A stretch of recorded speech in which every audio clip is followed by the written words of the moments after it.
5 ரூபா தானே இருக்கு. அவன் என்ன விலையை சொல்லி பீதியை கிளப்ப போறான் தெரியலையே. அவன் என்ன விலை சொன்னா நமக்கு என்ன, நம்ம விலைக்கு அவனை கொண்டு வந்துருவான். தம்பி தம்பி யாரியா தம்பி? பேரம் பேத்திக்கலாம் பேர்காலம் நடந்துகிட்டு இருக்கு. என்னைய போய் தம்பி தொம்பின்னுகிட்டு இரியா இரியா சரளமா வந்துருச்சு. அதுக்கே அறுவாலை தூக்குற. இளநீ விற்கிறவன சூடா இருந்தா வரவி சூட்டு எப்படி தனி பண்ணிக்கி வையார் வள தம்பி சொல்லல வை. இளநீ என்ன விலை சொல்லு போல. பச்சை இளநீ 10, செவல் இளநீ 20. அப்ப பச்சையில ஒரு இளநீ, சகப்புல ஒரு இளநீ, சாமியில் கொடு. சாம்பிலா? யோ இது என்ன அரிசி கடை நினைச்சியா? ஆஹா அரிசி கடைன்னு கரெக்டா சொல்றானே.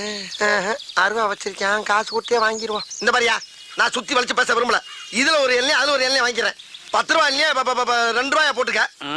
20 ரூபாய் இல்லையா 3 ரூபாயா போட்டுக்க. 5 ரூபாய் கையில வாங்கிக்க. மரியாதையா போயிரு. என்ன நினைச்சுக்கிட்டு இருக்க? யார்கிட்ட பேசுற தெரியுமா நீ? யார்கிட்ட பேசுற தெரியுமாடா? 10 ஏக்கர் நிலத்துல 10 லட்சம் தண்ணியை உற்பத்தி பண்ணி நாடு பூரா சப்ளை பண்றவன்ட்ட பேசிட்டு இருக்கா நீ? என்ன நினைச்சுக்கிட்டு இருக்க? கிணத்து தண்ணி வேணான்னு வெளியே இறச்சி விட்டு கிணறு நிறைய இளநீ தண்ணியை புல்லா பண்ணி குடும்பமே சேர்ந்து